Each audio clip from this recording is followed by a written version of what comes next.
Stop! Before you hit that buy button, ask yourself these questions.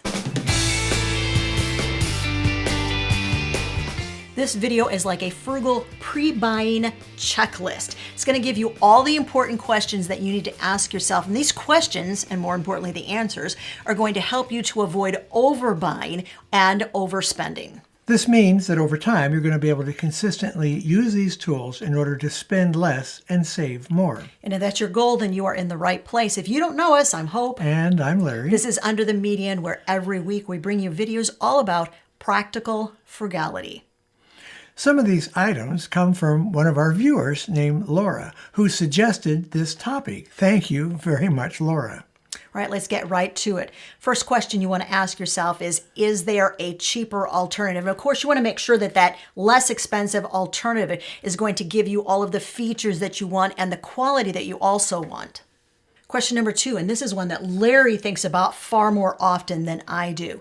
When you purchase the product, think about the fact that it may require some regular maintenance or some replacement parts, and that may very well wind up costing you more in the long run than you think it will, particularly if those parts aren't universal, that they are proprietary to that specific manufacturer. It's always good to do your research on those. Look up those parts and make sure that they're going to be affordable if you buy the product. Question number 3 is, can I wait? Is there going to be a sale or a promotion on this item that I should wait for and take advantage of? We just had this happen.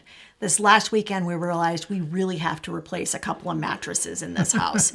And our kids were like, Memorial Day sales. Wait and see if there's anything available that is on sale. We have Father's Day coming up in just a few weeks here, and then we have 4th of July coming up. So we believe that it's not an emergency situation. It's something we want to replace. We have the money already set aside to replace them, but we are going to wait for that perfect time when we can walk in and get it on sale. And hopefully we're going to parlay a deal because, guys, we are replacing 3 twin-size mattresses. So we're going to do, and we're probably going to shop local. So we're talking to the store owner to see if he can cut us a deal. Rakuten will search for coupons that you can apply toward those purchases. And Hope is real good at using this. Guys, I love Rakuten so much. If you don't use Rakuten, I'm going to make sure that there's a link to Rakuten that is available in the description of the video. Rakuten will automatically check. Now, it's an app you can download to your phone, or you can put a browser extension on. We usually use the browser extension. It will automatically search for coupons at checkout, and then it will also give you cash back. Rakuten, guys, check it out.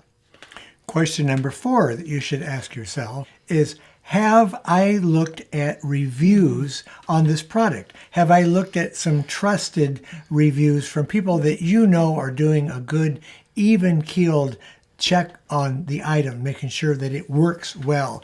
If that's the case, then you've got a pretty good chance of getting something that you're going to be satisfied with. Here's something that people often forget, and this is question number 5 that you need to ask yourself. How does this purchase align with my long-term goals and my values? Goals and saving money should always be aligned. And the other thing that should be aligned with your goals are your values. You are deliberately putting money toward things that you value most. We can't tell you what all your specific values should be because everybody's situation is different. But you should make certain that you are not deliberately sabotaging those long-term goals. Let's say you want to retire at 55. If you're going to retire at 55, you better have a pretty good nest egg already saved up. And the reason, that statement, this is so important. This is one of the things we teach you guys. Don't just write a value or write a goal. Make sure that it is a SMART goal. So it has a specific amount of money. It has time related to it. So you know how much time you're allowing yourself to save up for that goal. And then you're going to add the all important, the critically important, so that statement. The so that statement is your why, and that is where the values come in. Why do you want to retire at 55? Why do you want to pay cash for the next vacation? Why do you want to pay off that Visa card? What is it that emotionally is going to be fulfilled because you are doing this? When you align your purchases with your goals and with your values, then you're going to have a winning combination. Sometimes delaying a big purchase can also help you with your immediate goals. You can forego making a mistake by pushing it out, maybe doing a little bit more research, checking on that item real thoroughly before you make the move on it. Now, delayed gratification Yeah. is not the same thing as deprivation, all right? No. Delayed gratification means you are putting off certain purchases because there are other things coming down the line that you know are more important to you. Deprivation means that you're feeling like you're living with a spirit of poverty and it's never going to end. Frugality should never be deprivation, but it certainly is about delayed gratification. Number 6, am I purchasing this item out of impulse or is it a genuine need? And one of the ways you know that you're purchasing something out of impulse is that you have no goal set for this item. You haven't even thought about buying this item until the very second you see it somewhere and you think, oh, this would be so nice to have. Well, yeah, but have you planned for it? Have you budgeted for it? And so on. So that is one of the ways that you can avoid spending money unnecessarily, is avoiding an impulse buy by asking yourself that question. Question number 7, can I find this item refurbished or can I find it secondhand? Now, refurbished items are generally refurbished by the manufacturer. A lot of times the refurbished items, you can also sort of almost put open box items in that same. Open box items have been opened and returned within the return period because somebody bought it and went, yeah, I really didn't want this, or it doesn't meet my needs. Generally it has been used a lot, but something is refurbished or is open box generally comes with the full manufacturer warranty. So that's important to know. Secondhand, of course, it's probably not going to come with any warranty unless you purchase from a really large online retailer that specializes in secondhand merchandise. For instance, we've mentioned this a lot. Backmarket.com. It's where we get all of our electronics from. Computers, phones, anything like that. They're very reliable. They do a really good job of thoroughly checking out the item and making sure that it runs up to specs. A lot of those items come with a 1-year warranty, though, and that's what I wanted to point out. So backmarket.com, guys, they don't have an affiliate program, but I recommend them all the time just because it's the right thing to do. And another advantage of buying a refurbished item from a company that sells it, say that they've had it returned to them, they've gone thoroughly over that item to make sure that it meets the specs of a brand new one. Larry just alluded very heavily to question number 8, which does this item have a warranty or a guarantee? I think he covered that. Question number 9, will this purchase, and we're so guilty of this, contribute to clutter or excess in my living space? You have no idea how many times in almost 36 years of marriage we've went, that's so pretty. I like it. Let's buy it. And we get it home and there's nowhere to put the thing. Don't buy something that you don't know if you have a plan of where you're going to put it. Take it from us. We've done it a lot of times. Don't do it. Unless it's really cool and rare. You've been waiting for 20 years to get the item. No. Question number 10, moving on. Can I realistically afford this purchase without compromising other financial obligations or goals? Yeah. This is where we do heart-to-heart hard talk. You have to consider one of your financial obligations is if you are in debt. You shouldn't be buying things that you don't need. Yeah. And I do use the word need very judiciously. Yeah. Things that you don't need because you want them. You need to be paying off that debt. And we're not saying that to be unkind, but the problem is when you are saddled with debt, you severely limit the number of choices that you can make in life. And we are really concerned, guys, for you that you're able to experience that freedom of being able to have more choices because you don't owe any man any money. Right. Number 11 is this item consumable? In other words, can I eat it?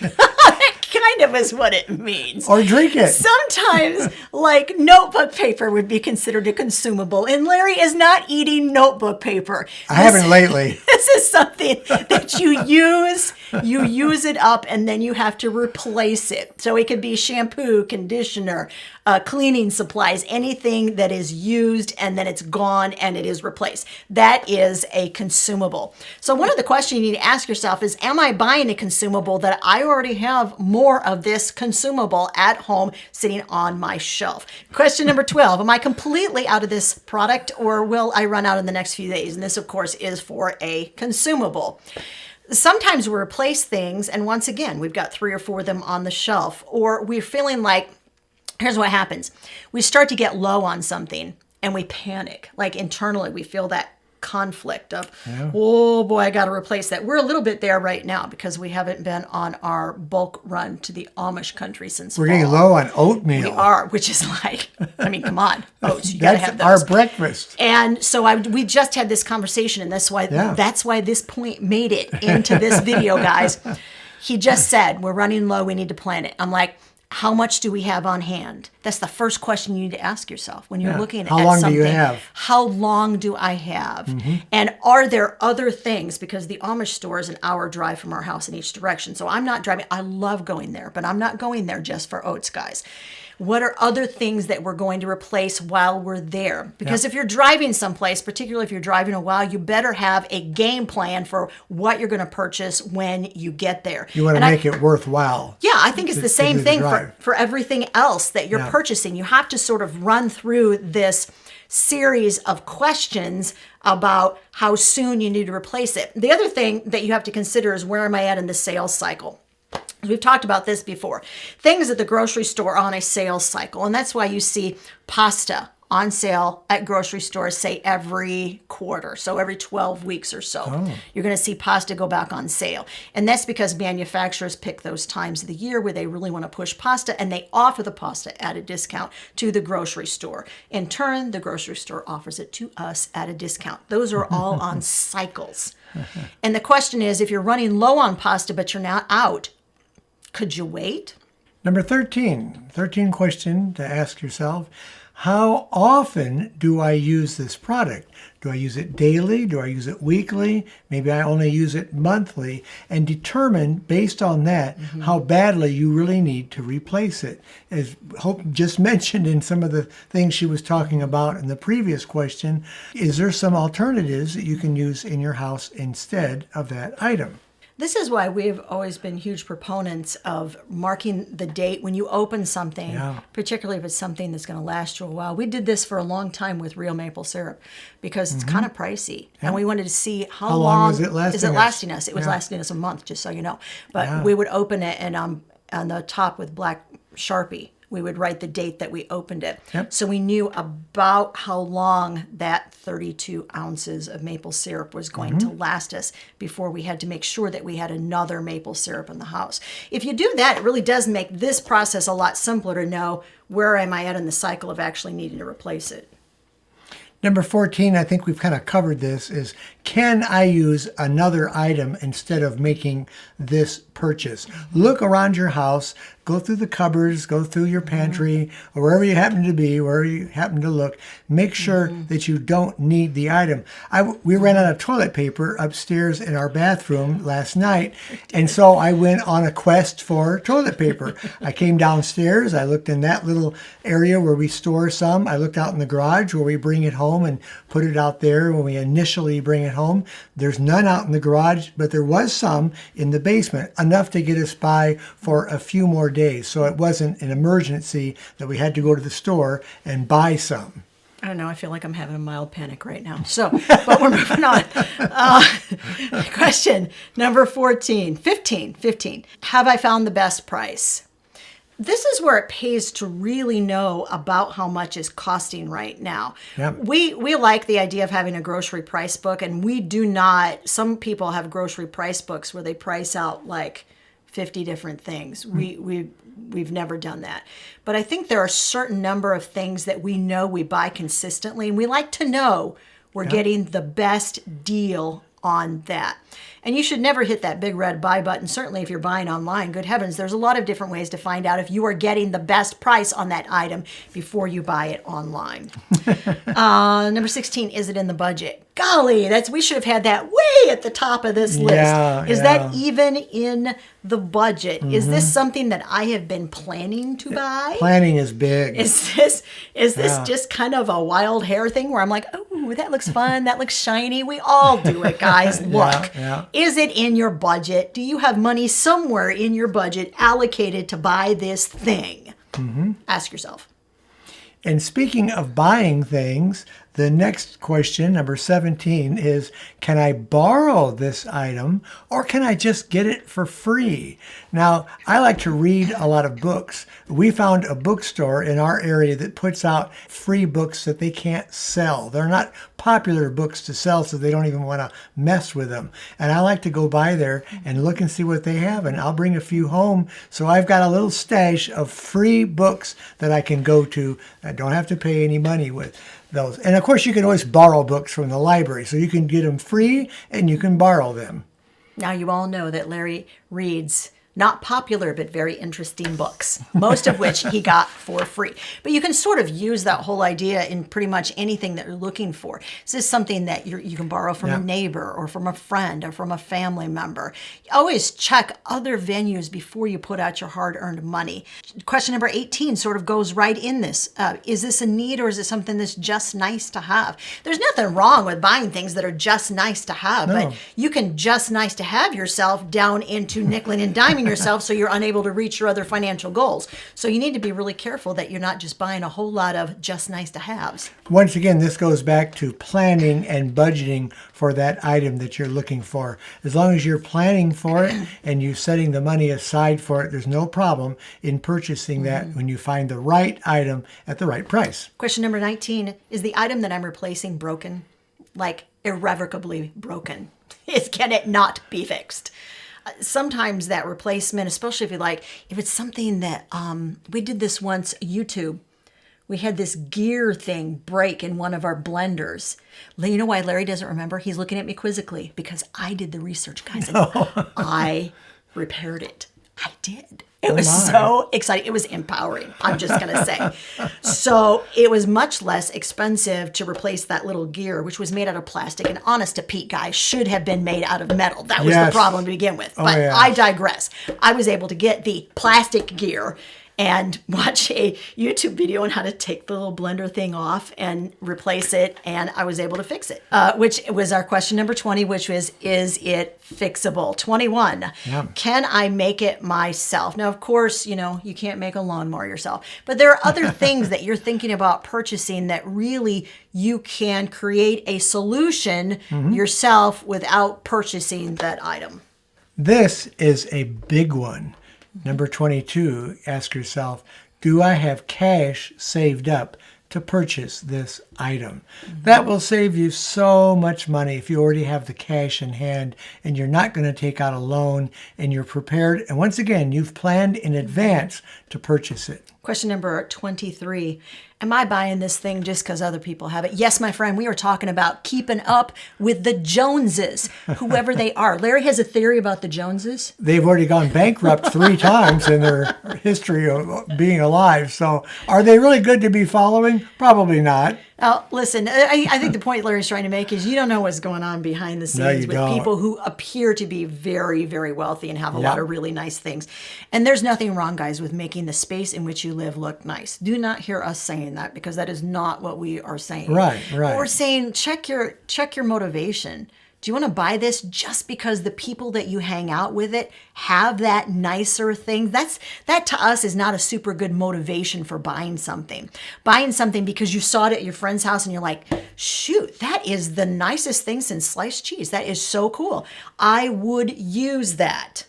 The problem comes with buying things because other people have those things and then they sit in your house unused because you didn't really want it in the first place. You only wanted it because other people had it. Have you ever heard of the phrase "big hat, no cattle"? They use that in Texas to represent a ranch owner that appeared to be really wealthy, but he really didn't have anything to back it up with. You don't want to live that way. You want to have some nice things in your home. Take your time purchasing those. Find all kinds of ways to do it. I can't tell you how many pieces of furniture that we have in this home that we've purchased used, but most of them have been used items. And bonus points for you all that knew that big hat, no cattle is frequently quoted by one of our favorite people in the world, Dave Ramsey. Oh, is he? Did he? Okay. One of the points that we're trying to make is that overlooked expenses can wreck your budget. Yes. You can keep buying and buying and buying and not realizing that it's those little things that are keeping you from reaching your financial goals. They are overlooked habits. We did a whole video about overlooked habits that you may be doing on a regular basis, and they could be keeping you from reaching those all-important financial goals. The video, guys, is right over there. Go take a look.